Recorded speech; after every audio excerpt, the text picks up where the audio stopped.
They want to arrest me. I will go to them. I'm all for that. Actually. Even if you kill me now, totoo talaga, truly, it does not scare me a bit. Hindi naman ako magpasalamat, pero paglikad at maligaya, ano lang magpahinga na. Walang takot whatsoever, wala. The fear of dying. Ako sa isang lugar na di ko maintindihan.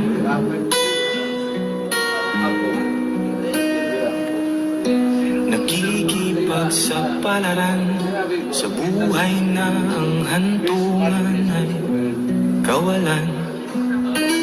Denumero ang galaw ng tao, bawat gawin ay may presyo.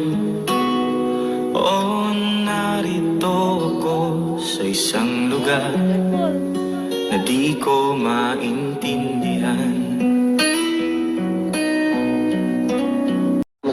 Pinatawag niya ako sa Malacanang. Alam mo ba kung ano pinakain niya sa akin?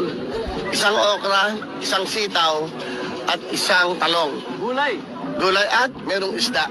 Tapos, meron kaming sabaw na may malunggay. Sabi niya, ayaw niya na kumakain ng steak sa Malacanang dahil masyadong mahal. Sinabi niya sa akin yan. Totoo yun. Ayun, ayaw niya. Sabi niya, pasensya ka na, ayaw namin gumasos ng malaki. Dahil, alam mo naman, syempre, nakakahiya. Kumakain tayo ng masarap, marami naghihirap. So, nung mula nun, sabi ko, ibang klase, saka ayaw niya magpatawag na presidente siya, mayor lang ako. Siyempre, nadagdagan yung respeto mo. Saka nakilala ko eh.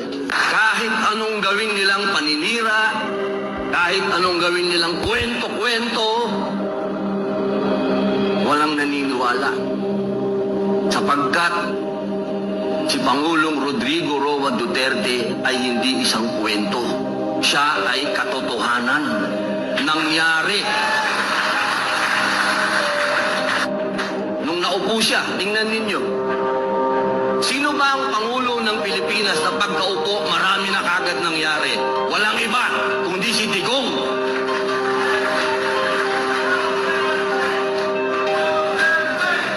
Duterte! Inyong amahan ra ba gipalubong sa akong amahan?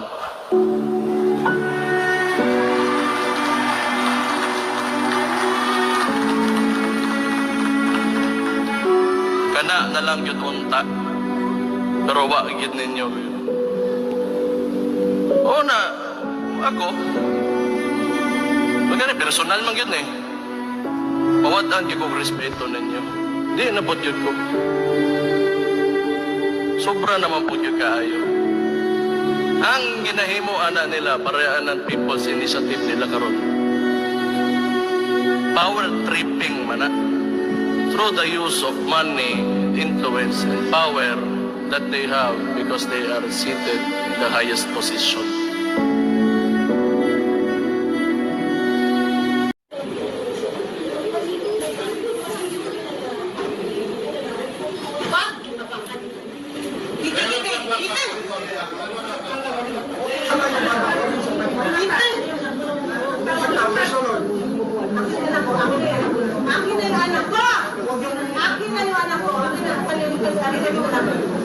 When I am down and oh my soul so weary, when troubles come and my heart burdened be, then I am still and wait here in the silence until you come and sit a while with me. You raise me up so I can stand on mountains. You raise me up to walk on stormy seas. I am strong.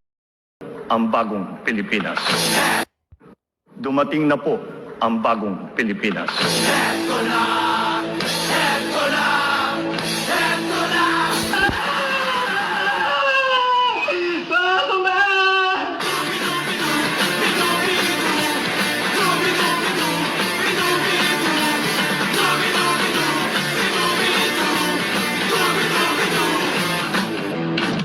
Kapag nag-iisa't kasama ang gitara, basta't dumarating ang kanta, awiting maaari rin kung may kasama, tambol mo ay butas na lata.